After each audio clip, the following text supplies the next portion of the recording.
Before we start, before I go into the do's and don'ts in regards to dating, this is my best advice, okay? So be yourself.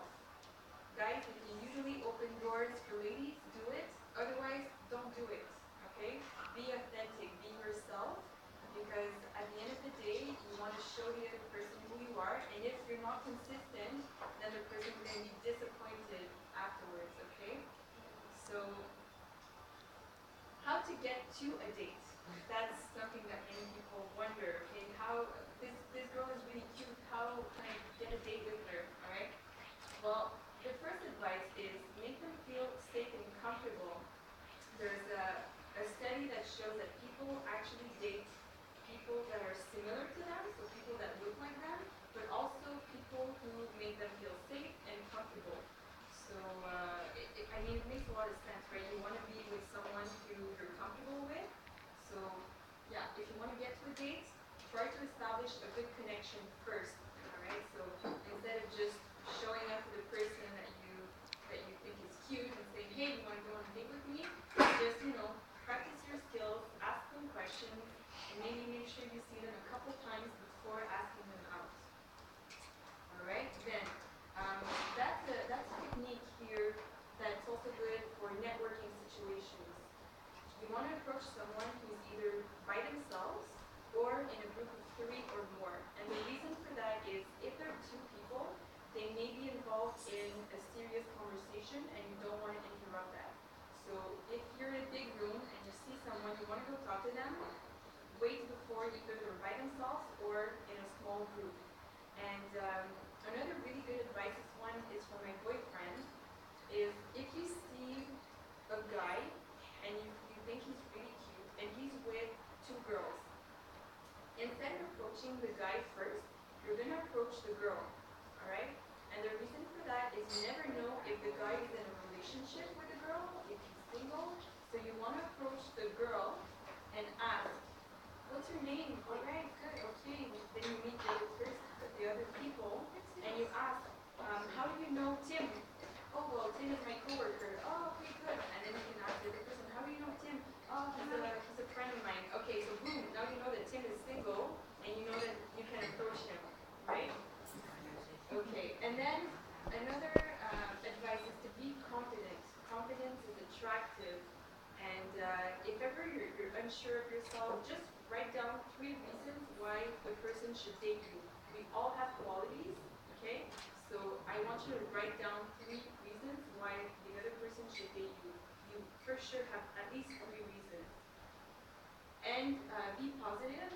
People will come to you. That's really natural. Think about it. If someone is always negative, you don't really feel like talking to them. You don't want to approach them. But if the person is always positive, they bring you up as well. So that's how you can get to a date, basically. Any questions so far? Okay. Moving on to the do's. So I don't want to impose anything, but these are just like etiquette rules, so things to keep in mind. When you invite someone to a date, you want to be specific, but you also want to be flexible. So instead of saying, hey, what are you doing on Wednesday night? That's really broad, and the person may feel trapped. I don't know. Why? But if you say, hey, I just discovered this awesome new restaurant really near the school. What are you doing on Wednesday night? Do you want to join me for dinner? That's much more fun, You feel like, oh, okay, here's the plan. Good, I'm going to say yes to this one. Or actually, I can't, but how about Thursday night? You also want to be respectful. If you say no in a good manner. Thank you so much for thinking about me. Unfortunately, I can't make it, but thank you for asking, okay?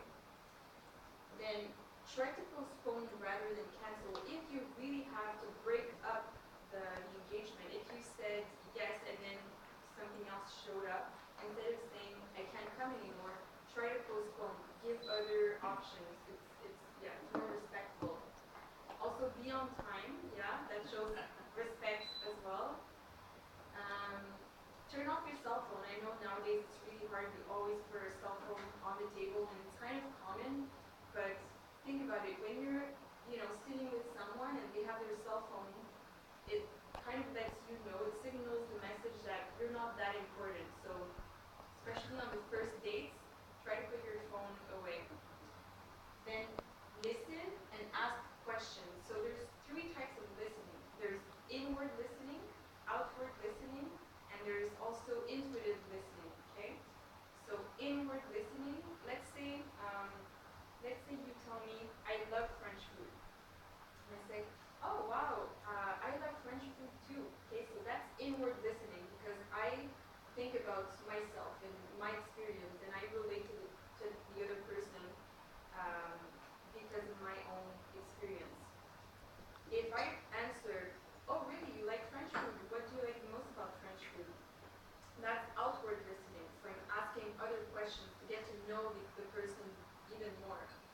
And if I say, oh really, you like French food? There's something on your face that tells me that like you're really into it. What's going on? Did you meet a French girl or something? That's like intuitive, right? So you really read the person's face, his feelings, and you ask deeper questions. So the three types of listening are good, but just try to think about, mixing them up, because if you're always doing inward listening, at some point it can become a little bit boring, right? If you're always turning things back to yourself. But at the same time, if you're trying to establish a connection and you want the other person to get to know you, that's a good way of listening. You want to tell a little more about yourself. And then, yeah, have a good attitude and an open mind. If in the middle of the date, you know right away, this isn't going to go anywhere, there's no point in shutting down or, being rude or anything. Just go to a date with an open mind. You always have something to learn from other people, and you'll have way more fun if you have a good attitude than if you just, shut down and think about your next date. The don'ts, so things to avoid. Short notices, so hey, what are you doing tonight? I personally don't really like that, because it kind of it sends the message that you're probably not busy, right? And I mean, it's better to give at least a few days notice, except if there's like a once in a lifetime concert, and you're like, hey, what are you doing tonight? This is an amazing concert. It's an opportunity that you cannot miss. That's okay, but just be aware of short notices. Sensitive topics, right? So ex-boyfriends, ex-girlfriends, it's always kind of touchy, right? Who likes to talk about their ex-boyfriends on dates? It's not the best idea. So just be careful about that.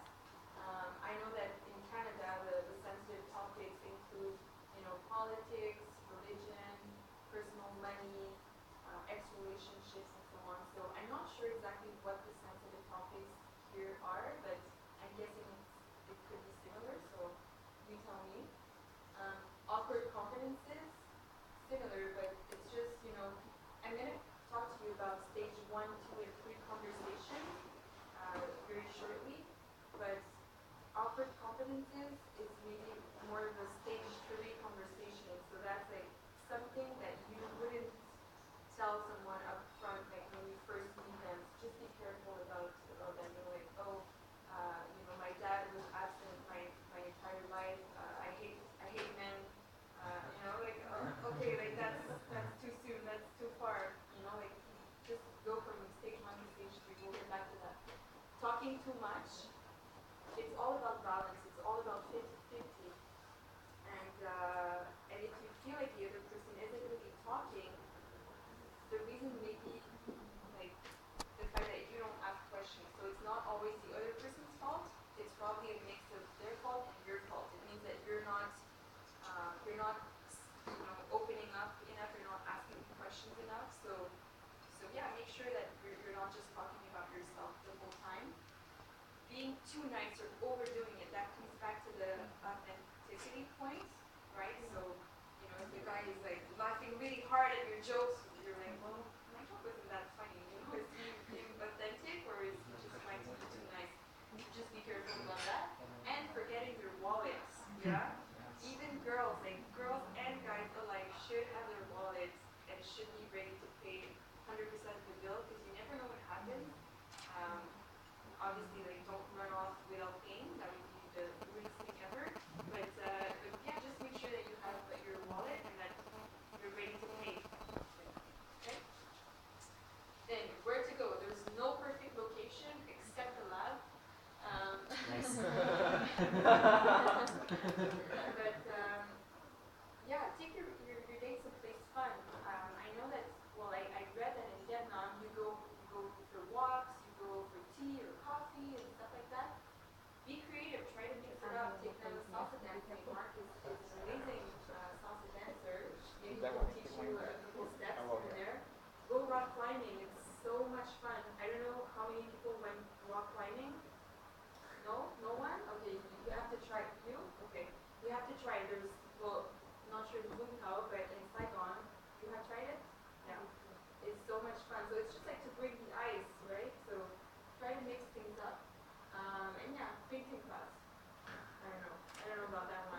Could be fun, right? I very had Okay. to draw. Now, how to talk to your dates? Well, it's really easy. It's all in their eyes. It's all in their eyes, okay? So we filter the world through three different senses: visual, auditory, or kinesthetic. Okay? So visual. Let's say you say something to the other person, and they respond by, "Oh, I see what you mean." It's probably because they're visual, so they can see things. And also when they think, they're gonna look up. So if you analyze a person a little bit, you're gonna know through which sense they filter the world. Okay? Auditory, they may say, "Oh, I hear what you're saying." They're the auditory type, and when they think about something, they look maybe on the sides because it's towards the ears. And the last one, kinesthetic, is about touching. So maybe you'll say, "Oh, I feel you. I feel what you're saying." Yeah, it's all about touching. And when they think, they will look down. Okay. So when you talk to someone, try to look at those signals, and you'll probably know how they filter the world. And then you can adjust your language to their way of seeing things. Okay. I'm visual. See, I just said seeing things. I'm a visual person. All right.